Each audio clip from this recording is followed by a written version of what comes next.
Hello दोस्तों, आपका स्वागत है त्रिशक्ति एकेडमी में। और आज हम डिस्कस करेंगे heat and work in thermodynamics. आज हम जानेंगे हीट क्या है, वर्क क्या है, इन दोनों के बीच में डिफरेंस को जानेंगे और यह जानेंगे दोनों की यूनिट्स के बारे में और दोनों की डिफरेंट प्रॉपर्टीज़ पर भी डिस्कस करेंगे।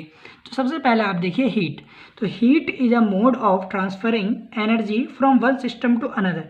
यानी एक सिस्टम से दूसरे सिस्टम में क्या होता है, एनर्जी का ट्रांसफ़र होता है। मान लीजिए कोई एक सिस्टम है ए और ये सिस्टम है बी। इन दोनों सिस्टम के बीच में एनर्जी का यदि ट्रांसफ़र हो रहा है तो वो क्या होगा, हीट होगी। अब आप देखिए हीट होता है ट्रांसफ़र ऑफ थर्मल एनर्जी। यदि थर्मल एनर्जी जिसे आप टेम्परेचर कहते हैं, यदि टेम्परेचर का ट्रांसफ़र हो रहा है एक सिस्टम से दूसरे सिस्टम में तो हम उसे कहेंगे हीट। तब हम उसे क्या कहेंगे, हीट। यानी ट्रांसफरिंग जो मीडियम है वो कैसा होना चाहिए, टेम्परेचर। यानी हीट सिर्फ टेम्परेचर डिफरेंस के कारण ही क्या होगी, फ्लो होगी दो सिस्टम के बीच में। जैसे आप यहाँ पर देखिए हमारे पास ए सिस्टम है जिसका टेम्परेचर 40 डिग्री सेंटीग्रेड है और बी सिस्टम है जिसका टेम्परेचर कितना है, 25 डिग्री सेंटीग्रेड। तो अब आप देखिए ए का टेम्परेचर बी से ज़्यादा है, temperature of A is more than B. तो इनके बीच में क्या होगा, ट्रांसफ़र ऑफ एनर्जी होगी, ट्रांसफ़र ऑफ एनर्जी होगी। और आप देखिए 40 डिग्री से 25 डिग्री में क्या होगा, टेम्परेचर का फ्लो होना शुरू हो जाएगा। और जब तक ये दोनों एक टेम्परेचर को अटेन नहीं करेंगे, यानी जब तक दोनों का एक टेम्परेचर ना हो जाए तब तक ये क्या होगी, हीट ट्रांसफ़र की जो प्रोसेस है वो चलती रहेगी ड्यू टू टेम्परेचर डिफरेंस। तो आपने ये जान लिया है कि जो हीट है वो क्या है, ट्रांसफ़र ऑफ एनर्जी है और वो भी थर्मल एनर्जी, यानी टेम्परेचर का ट्रांसफ़र होगा जब तक दोनों सिस्टम सेम टेम्परेचर को अटेन न करें। यानी जब तक ये दोनों सिस्टम एक टेम्परेचर जब तक ये दोनों सिस्टम एक टेम्परेचर को अटेन करेंगे तब इनके बीच में कोई भी हीट फ्लो नहीं होगी। परंतु जब टेम्परेचर डिफरेंस होगा, यहाँ पे लिखा है heat is transfer only when temperature difference occur between two system. जब टेम्परेचर डिफरेंस होगा दो सिस्टम के बीच में तभी क्या होगी, हीट क्या होगी, ट्रांसफ़र होगी। अब आप देखिए आगे, अब आप देखें कि जो हीट है यहाँ पर वो अगर हम किसी भी सिस्टम को ट्रांसफ़र कर रहे हैं, यानी कोई भी सिस्टम में यदि हम हीट दे रहे हैं, यहाँ पर आप देखिए सेकंड डायग्राम, यहाँ पर आप देखें कि हमारे पास कोई सिस्टम है, इसमें आप देखिए कोई हीट इन कर रहे हैं। हीट को आप क्यू से डिनोट करेंगे, क्यू इन। तो जब भी आप किसी भी सिस्टम को हीट देते हैं तो हमेशा कैसे कंसिडर करेंगे, पॉजिटिव। यदि कोई सिस्टम हीट अटेन कर रहा है, हीट को प्राप्त कर रहा है तो क्या होगा, वो पॉजिटिव हम लेंगे। अब आप देखिए यदि हम किसी सिस्टम से हीट आउटसाइड क्या करें, रिमूव करें, यानी हम सिस्टम से हीट को आउट कर दें, तो आप देखिए क्यू आउट, तो वो हमेशा कैसे लेंगे हम, नेगेटिव। वो हम कैसे लेंगे, नेगेटिव। ये आपको ध्यान रखना, यदि हीट इन होगी सिस्टम में so we consider it as positive, और यदि हीट आउट हो रही है सिस्टम से so we consider it as negative sign. तो अब आप देखिए यूनिट ऑफ हीट, जो प्रैक्टिकल यूनिट है हीट की, वो क्या है, कैलोरी है। वो क्या है, कैलोरी है। अब आप देखिए फॉर्मूला देखिए हीट के लिए जो फॉर्मूला होता है, तो मैं आपको बता दूं जो हीट होती है Q, वो डायरेक्टली प्रोपोर्शनल होती है मास ऑफ सबस्टांस के। यानी किसी भी मास, यदि कोई भी द्रव्यमान है वो उसकी क्या होगी, समानुपाती होगी, प्रोपोर्शनल होगी। यह होगी इक्वेशन फर्स्ट, आप इसे मान लीजिए। और सेकंड इक्वेशन में आपको बता दूं जो हीट होती है वो डायरेक्टली प्रोपोर्शनल होती है चेंज इन टेम्परेचर की। dt means change in temperature. इसको आप सेकंड इक्वेशन मानिए फ्रॉम फर्स्ट एंड सेकंड। यदि आप इन दोनों इक्वेशन को मिला दें तो आपको ये प्राप्त होगा Q is equal to M C D T. जहाँ पर आप यहाँ पर एक और वर्ड देख रहे हैं जो C है, जो क्या है, कांस्टेंट। जो C है वो क्या है, कांस्टेंट है। वो यहाँ पर आप देखिए कांस्टेंट है जिसे हम कहते हैं specific heat. Q is equal to M C D T, क्योंकि Q समानुपाती है मास के टेम्परेचर डिफरेंस के। और यहाँ पर जब हम प्रोपोर्शनल का निशान हटाएंगे तो यहाँ पर एक C आएगा, वो एक कांस्टेंट है जिसे हम कहेंगे स्पेसिफिक हीट, जिसे आप कहेंगे स्पेसिफिक हीट कहेंगे। तो ये हो गया हमारे हीट का फॉर्मूला। ये सब हमने जो जाना ये हीट की प्रॉपर्टीज़ हैं कि हीट जब किसी सिस्टम के हम देते हैं तो पॉजिटिव होती है, जब किसी सिस्टम से आउट होती है तो नेगेटिव होती है। ये सब हीट की क्या है, प्रॉपर्टीज़ हैं किसी भी थर्मोडायनेमिक सिस्टम के लिए। अब आप देखिए वर्क, मैं आपको बता दूं जो हीट और वर्क है उसमें एक माइनर सा ही डिफरेंस आप पाएंगे कि दोनों में जो एनर्जी ट्रांसफ़र होती है, दोनों में क्या होती है, हीट और वर्क में एनर्जी का ट्रांसफ़र होता है एक सिस्टम से दूसरे सिस्टम में। परंतु आप देखें कि जो वर्क होता है उसमें जब हम ट्रांसफ़र करेंगे जो मीडियम होगा वहाँ पर मैकेनिकल एनर्जी होगी। यहाँ पर हम थर्मल एनर्जी की बात करते हैं हीट में, और वर्क में किसकी बात करेंगे, मैकेनिकल एनर्जी की। यानी जब हम किसी भी सिस्टम को फोर्स देंगे तब वहाँ पर क्या होगा, एनर्जी का ट्रांसफर होगा। तो अब आप देखिए वर्क को, अब आप देखिए work is transfer of mechanical energy between two system. यदि आप देखें कि हमारे पास कोई दो सिस्टम हैं और उन दो सिस्टम के बीच में यदि आपको ट्रांसफ़र करनी है एनर्जी, यदि आपको क्या करना है, एनर्जी का ट्रांसफ़र करना है, तो आप क्या करेंगे, मैकेनिकल एनर्जी। जहाँ पर भी आप मैकेनिकल एनर्जी की बात करेंगे वहाँ पर आप फोर्सेस को लेंगे, प्रेशर को लेंगे, फोर्सेस वहाँ पर आएंगे। जहाँ पर आप मैकेनिकल एनर्जी की बात करेंगे वहाँ फोर्सेस के बारे में आप डिस्कस करेंगे, प्रेशर के बारे में आप डिस्कस करेंगे। जो प्रेशर आप किसी भी सिस्टम पर लगाएंगे प्रेशर, उसकी हम यहाँ पर डिस्कस करेंगे।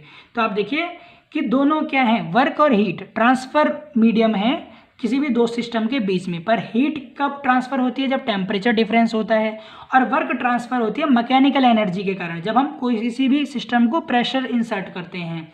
तो अब आप पहले यहाँ पर फॉर्मूला देखिए वर्क डन का। तो वर्क डन होता है force into displacement, work done होता है फोर्स इंटू डिस्प्लेसमेंट। और वर्क देखिए, आप फोर्स को क्या लिख सकते हैं, हमें पता है प्रेशर होता है फोर्स अपॉन एरिया, और यहाँ से आप फोर्स को क्या लिख सकते हैं, प्रेशर इंटू एरिया। तो यहाँ पर मैं लिख दिया pressure into area into D क्या है यहाँ पर, डिस्प्लेसमेंट।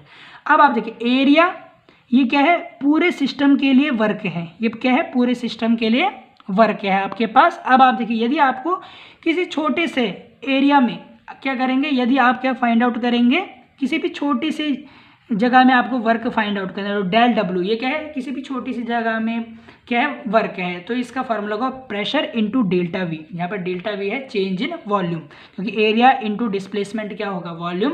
और बहुत ही छोटा सा एरिया है तो हम इसको क्या कहेंगे, change in volume in small volume. तो आप यहाँ पर देखिए क्या है, चेंज इन वॉल्यूम है हमारे पास, change in volume, change in volume. और डेल्टा डब्ल्यू हमारे पास है चेंज इन वर्क, यानी जो वर्क में चेंज हुआ है, जो वर्क किया है छोटे से एरिया में, वो क्या है, डेल्टा डब्ल्यू। अब आप इसको ग्राफ से समझिए, ग्राफ में आप इसको इजीली समझ पाएंगे कि आप देखिए यहाँ पर प्रेशर और वॉल्यूम के बीच में मैंने ग्राफ ड्रॉ किया है। इसमें आप देखिए एक प्रोसेस है 1 to 2 एक प्रोसेस हो रही है यहाँ पर, और इसमें देखिए जो भी इस प्रोसेस के नीचे एरिया होगा वो क्या होगा, वर्क, वो क्या होगा, वर्क। क्योंकि हमें पता है, अभी हमने फाइंड आउट किया कि वर्क क्या होता है हमारे पास, pressure into volume, pressure into volume होगा। तो यानी जो भी पीवी ग्राफ के बीच में जो एरिया होगा वो किसको रिप्रेजेंट करेगा, वर्क डन को। किसको रिप्रेजेंट करेगा, कितना कार्य हुआ है इसको रिप्रेजेंट करेगा। 1 to 2 प्रोसेस के बीच जो 1 to 2 जो प्रोसेस हुई हमारी, जो चेंज ऑफ स्टेट यहाँ पर हुआ है 1 से 2 प्रोसेस में, तो इसके बीच जितना कार्य किया गया उसको हम कैसे निकालेंगे, product of pressure into volume से फाइंड आउट करेंगे। यदि आपको इतने छोटे से एरिया जो आप यहाँ पर देख रहे हैं, जिसको मैंने डेल्टा डब्ल्यू से डिनोट किया है, तो इसको आप कैसे निकालेंगे, इस फॉर्मूले से निकालेंगे, pressure into delta we, pressure into delta we. क्योंकि यहाँ पर V1 होगा, यहाँ पर V2 होगा, तो ये क्या होगा, delta we, change in volume यहाँ पर आप निकाल लेंगे। तो ये हो गया वर्क डन का फॉर्मूला, और ये आपने ग्राफ से देखा कि इसको हमने कैसे फाइंड आउट किया है। अब आप जहाँ तक वर्क डन की बात है कि वर्क डन क्या है, वर्क डन भी क्या है, ट्रांसफर ऑफ एनर्जी है एक सिस्टम से दूसरे सिस्टम में with the help of mechanical energy, with the help of mechanical energy की। अब आप यहाँ पर देखें, यहाँ पर हमने यहाँ पर पिस्टन सिलेंडर अरेंजमेंट यहाँ पर आपको शो किए हैं। आप देखिए फर्स्ट में जो है प्रेशर P है और वॉल्यूम V है। तो यहाँ पर आप देखिए जो गैस के जो मॉलिक्यूल्स हैं वो कैसे वॉल्यूम में हैं, बहुत ही अधिक वॉल्यूम को कवर कर रहे हैं। परंतु आप सेकंड यहाँ पर आप जो फिगर है सिलेंडर अरेंजमेंट की, पिस्टन सिलेंडर अरेंजमेंट की, इसमें आप देखते हैं कि जो हमने यहाँ पर प्रेशर एक्सर्ट किया, यहाँ पर प्रेशर क्या किया, हमने इंक्रीज़ किया। और प्रेशर को इंक्रीज़ करने के बाद आप देखिए कि जो वॉल्यूम है वो कैसा हो गया, बहुत ही कंजस्टेड हो गया, कंप्रेस हो गया। यानी जो गैस मॉलिक्यूल्स हैं वो आपस में बहुत ही कंप्रेस हो गए। तो जब वो आपस में बहुत ही एक दूसरे के कांटेक्ट में आ गए तो वो क्या हो गए, उनमें भी एक एनर्जी जनरेट हो गई, उनमें भी क्या हुई, एक एनर्जी जनरेट हो गई। तो आपने यहाँ पर देखा कि हमने एनर्जी का ट्रांसफ़र कैसे किया, मैकेनिकल एनर्जी का हमने यहाँ पर प्रेशर को इंसर्ट किया यहाँ पर पिस्टन पर। तो आपने देखा जो गैस की जो मॉलिक्यूल्स हैं वो आपस में बहुत ही पास आ गए हैं। तो आपने देखा कि यहाँ पर हमें किसी भी हीट की ज़रूरत नहीं पड़ी, हमें एनर्जी को ट्रांसफ़र करने के लिए हीट की ज़रूरत नहीं पड़ी, परंतु हमने मैकेनिकल एनर्जी से ही यहाँ पर क्या कर दी, एनर्जी को ट्रांसफ़र कर दी। इसका मतलब आप ये समझे हैं कि जो हीट और वर्क जो दोनों है उनका सेम कार्य है, ट्रांसफ़र करना एनर्जी।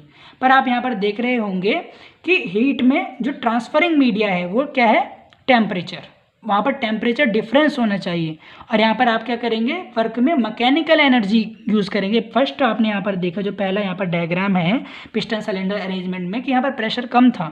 सेकंड में आपने देखा जब आप इसी सिस्टम पर प्रेशर एक्सर्ट करते हैं, मैकेनिकल एनर्जी यहाँ पर लगाते हैं, तो ये जो मॉलिक्यूल्स हैं गैस के ये बहुत ही पास पास आ जाते हैं। इनके बीच में भी क्या हो जाती है, एनर्जी जनरेट हो जाती है। इन मॉलिक्यूल्स के बीच में जो इंटरमॉलिक्यूलर जो इनके बीच में जो एनर्जी है मॉलिक्यूल्स के बीच में वो जनरेट हो जाती है। इससे क्या हुआ, यहाँ पर आपने देखा एनर्जी क्या हुई, हमारी ट्रांसफ़र हो गई। प्रेशर की जो एनर्जी थी वो हमने पिस्टन पर यहाँ पर दी, पिस्टन पर, और पिस्टन से गैस मॉलिक्यूल्स में जो एनर्जी थी वो हो गई। तो यहाँ पर क्या हुआ, ट्रांसफ़र हुई energy from one system to another.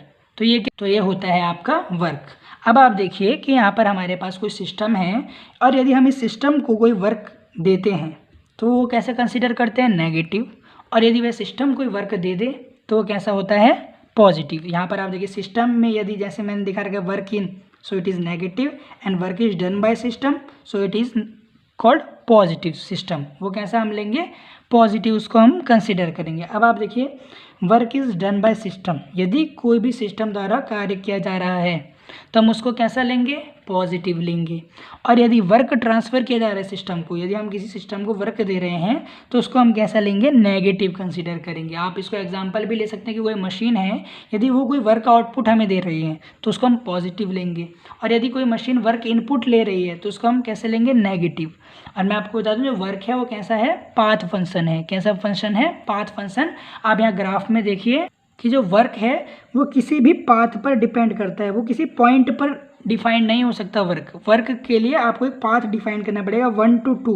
तो आप देखेंगे 1 to 2 प्रोसेस के नीचे जो एरिया है पीवी ग्राफ में, वो जो एरिया है वो क्या कहलाता है, वर्क कहलाता है। तो वर्क हमेशा कैसा होता है, पाथ फंक्शन होता है, वो पॉइंट पर डिपेंड नहीं करता। तो आज आपने देखा कि आज हमने डिस्कस किया हीट और वर्क पर, दोनों की प्रॉपर्टीज़ के बारे में डिस्कस किया, दोनों को डिटेल में हमने समझने की कोशिश की है। यदि आपको इस वीडियो से रिलेटेड कोई भी क्वेरी हो तो आप त्रिशक्ति एकेडमी के कमेंट सेक्शन में कमेंट करें। और यदि वीडियो आपको अच्छी लगी हो तो प्लीज़ आप इसे लाइक करें। बहुत बहुत धन्यवाद।